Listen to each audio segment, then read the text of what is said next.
નમસ્કાર, આપ જોઈ રહ્યા છો એબલ 24 ન્યૂઝ। વડનગર તાલુકાના ત્રાસવાડ ગામમાં ભ્રષ્ટાચારના ગંભીર આક્ષેપ। 2002 થી 2022 દરમિયાન થયેલા વિકાસના કામોની તપાસની માંગ। વડનગર તાલુકાના ત્રાસવાડ ગામમાં વિકાસના કામોમાં મોટા પાયે ભ્રષ્ટાચાર થયો હોવાના ગંભીર આક્ષેપો જાગૃત નાગરિક રોહિતભાઈ પટેલે મીડિયા સમક્ષ કર્યા છે। તેમણે દાવો કે વર્ષ 2002 થી 2022 દરમિયાન ગામમાં થયેલા વિવિધ વિકાસ કામોમાં વ્યાપક ગેરરીતિઓ થઈ છે। રોહિતભાઈ પટેલના જણાવ્યા મુજબ તેમની પાસે વિવિધ વિકાસ કાર્યોમાં થયેલી કથિત અનિયમિતતાઓને લઈને લગતા દસ્તાવેજી પુરાવા ઉપલબ્ધ છે। તેમણે જણાવ્યું છે કે ગામના હિતને ધ્યાનમાં રાખીને તેઓ આ મુદ્દો જાહેરમાં લાવ્યા છે અને સમગ્ર મામલે નિષ્પક્ષ તપાસ કરવામાં આવે તેવી માંગ કરી છે। તેમણે વધુમાં જણાવ્યું છે કે સરકાર દ્વારા ગામમાં વિકાસ માટે ફાળવવામાં આવેલી ગ્રાન્ટ અને ખર્ચાયેલા નાણાંની સંપૂર્ણ તપાસ થવી જોઈએ। જો ઉચ્ચ સ્તરીય તપાસ કરવામાં આવે તો કથિત ભ્રષ્ટાચાર બહાર આવશે, એવો પણ તેમણે દાવો કર્યો છે।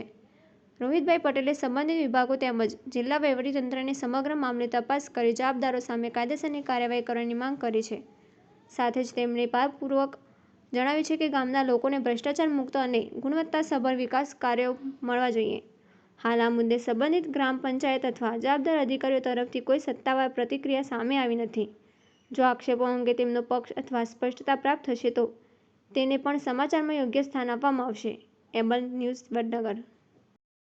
અને આપ ક્યાંના રહેવાસી છો અને ભ્રષ્ટાચાર વિશે જે આપે મીડિયા સમક્ષ રજૂઆત કરવા માટે બોલાવ્યા છે, પ્રેસ કરી રહ્યા છો, શું કહેશો? શું ભ્રષ્ટાચાર? નામ પટેલ રોહિત કુમાર બળદેવભાઈ, બરાબર। હાલ રહેવાનું વિસનગર, 37 સરદારનગર સોસાયટી, ત્રાસવાડ ગામનો વતની છું। ચૂંટણી કાર્ડ, આધાર કાર્ડ બધું જ ત્રાસવાડનું છે, બરાબર। 2000ની સાલથી લઈને 2022ની સાલ સુધી અમારા ગામમાં જે રેસિડેન્શિયલ પ્લોટ આપ્યા આવાસ યોજના માટે, બરાબર, એમાં સંપૂર્ણપણે ભ્રષ્ટાચાર છે। આગળ જે પહેલાં પ્લોટો આપે એમાં હું ચોખ્ખું લખ્યું હતું કે ભાઈ તબદીલ થશે નહીં, એ છતાંય જેની જરૂરિયાત નથી એ લોકોએ વેચ્યા છે, વેપાર જ કર્યો છે। વાસ્તવમાં જેને જરૂરિયાત છે એને મોંઘા લેવા પડ્યા છે। પાછળથી જે બીજા પ્લોટ આપ્યા 2022માં, બરાબર, એનું હજી સુધી તો નામે પણ નહોતા ચડ્યા। મેં કેટલી વખત રજૂઆતો કરી, એના પછી હમણાં તલાટી મેડમ કહેતા હતા કે આ નામે ચડી ગયા છે, પણ હજી મેં જોયા છે નહીં।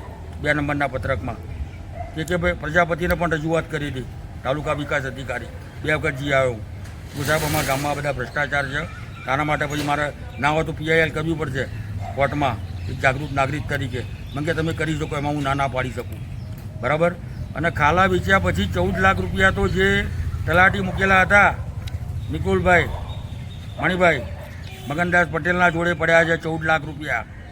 હજી નવા સરપંચ જે આવ્યા ગયા વખતે 16/7/2025ના રોજ જેને શપથ ગ્રહણ કર્યા, અને આજ દિન સુધી એ પૈસા પણ આપવામાં આવેલ છે નહીં। ગામમાં સંપૂર્ણ ભ્રષ્ટાચાર છે। અંબાજી માતા સંસ્થાન ગણો તો ડેરી ગણો તો ડેરીમાં દૂધમાં રાસાયણિક ખાતર નાખી દેવાનું અને એને છોડી મૂકવાનો દંડ લઈને 2.5 લાખ રૂપિયા જેવી માત્ર રકમ। કેટલામાં પ્લોટ વેચાતા? પ્લોટ ચોપડે 4850 રૂપિયા જ ભરેલા બોલે છે, બરાબર। કોઈક કે મેં 12,000 આપેલા છે, કોઈક કે મેં 15,000 આપેલા છે, કોઈક કે 10,000 આપેલા છે। છેલ્લા અમે જે લીધા, બરાબર, એ 47,500 રૂપિયા ભરીને લીધેલા છે। એક પ્લોટના 47,500 જે અમને ફક્ત 4,000 રૂપિયા મળ્યા હતા અને 2500 રૂપિયા પુરાણના, એમ કરીને 6500 રૂપિયાના પ્લોટમાં ના મળતા સરકારના કાયદો બદલાતા। આજે અમારે એ પૈસા આપ્યા પછી પણ 4 વર્ષ થવા છતાંય 4 વર્ષ થઈ ગયા છતાંય ક્યાં કંઈ કરવા છતાંય નામે હમણાં હજી ચડાયા હોય તો ભાઈ અમારા પટાવાળા જે નારાયણભાઈ ગિરધરભાઈ પટેલ ખરા, એ ક્યાં રોહિત અડધા ચડી ગયા, અડધા બાકી છે, બરાબર। આપની શું માંગ રહેશે? આપણી માંગ એક જ છે કે ભાઈ જિલ્લા વિકાસ અધિકારી હોય કે તાલુકા વિકાસ અધિકારી, બરાબર છે, તો આ લોકોને પ્લોટ વેચવાની જે નકશો બની ગયો છે, એમાં નકશામાં ફેરફાર કરીને પ્લોટો આપવાની સત્તા કોને આલી?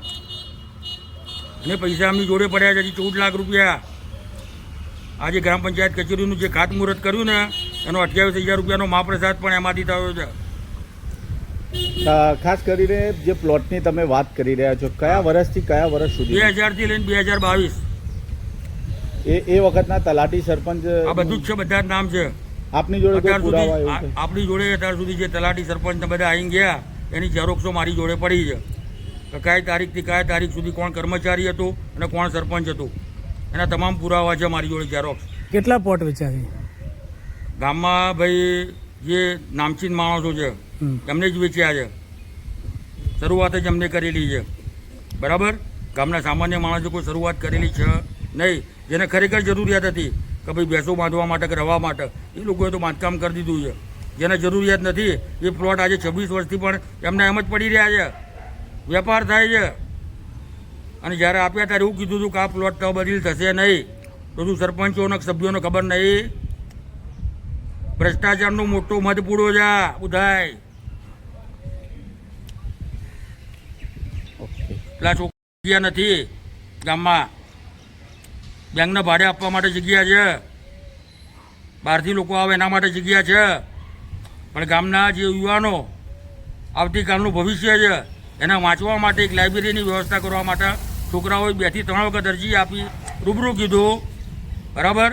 તો સરપંચજીના છોકરા રાકેશભાઈ સોલંકી, બરાબર, એમને વિડીયો કોલિંગ કરીને વાત કરતા અમારા ગામમાં ઈશ્વરભાઈ રણછોડભાઈ પટેલ, બરાબર, તો ના પાડી દીધી કે અહીંયા નહીં બને, તમારે જ્યાં કરવું હોય ત્યાં કરો. કે સેવા સહકારી મંડળીના ઉપર વાત કરી હતી. જે ગોડાઉન છે ને આમના વચ્ચે, તે દીકરીઓ વાંચવો તો એ વાંચી શકે, તે દીકરાઓને વાંચવો તો એ વાંચી શકે, બરાબર. કારણ કે શું છે, ભય મુક્ત જગ્યા છે. અને જે શેડ બનાવ્યો છે, શેડ પણ ગેરકાયદેસર છે, એ બી જગ્યામાં જ છે. અંબાજી માતા સંસ્થાનું કોઈ રજીસ્ટ્રેશન છે નહીં. અત્યાર સુધી ભાડા ઉઘરાયા છે અને જે કર્મચારીઓના પગાર પણ એમાંથી જ થાય છે, બરાબર. 42 ગામના કંદોરા છે. વડીલ વંદનાના કાર્યક્રમમાં 1 લાખ રૂપિયાનું ભંડોળ પણ એમાંથી લીધેલું છે અને પત્રિકામાં છપાયેલું છે, બધું જ છે. ઓકે. પુરાવા વગરની કોઈ વાત છે નહીં. સંપૂર્ણ પુરાવા મળશે તમને, બરાબર.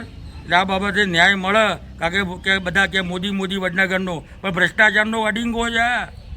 પેલા ખેડૂતોને SNF જોઈએ ભેંસનું દૂધ ભરાવવું હોય તો, હા, તેનો રિપોર્ટ જોવો હતા. TDS ગોદારમાં આપ્યા પાણીના. આ નિર્મલ નીર તળાવ ગટરનું પાણી કાઢ્યું છે. કયું નિર્મલ નીર? અમારા ગામમાં એક તળાવ નથી શુદ્ધ પાણીનો. પશુપાલનો માટે કશું નથી વ્યવસ્થા, બરાબર. 1962થી લઈને પંચાયતી રાજ જ્યારથી આવ્યું ત્યારથી આજ દિન સુધી ગામમાં કોઈએ આ બાબતે ઉઠાવેલ છે નહીં વાંધા. એકબીજા ઉપર બસ તારી બી ચૂપ મેરી બી ચૂપ, કે બધાને મલાઈ ખાવી છે ને છાશે પીવી છે, બરાબર સાહેબ.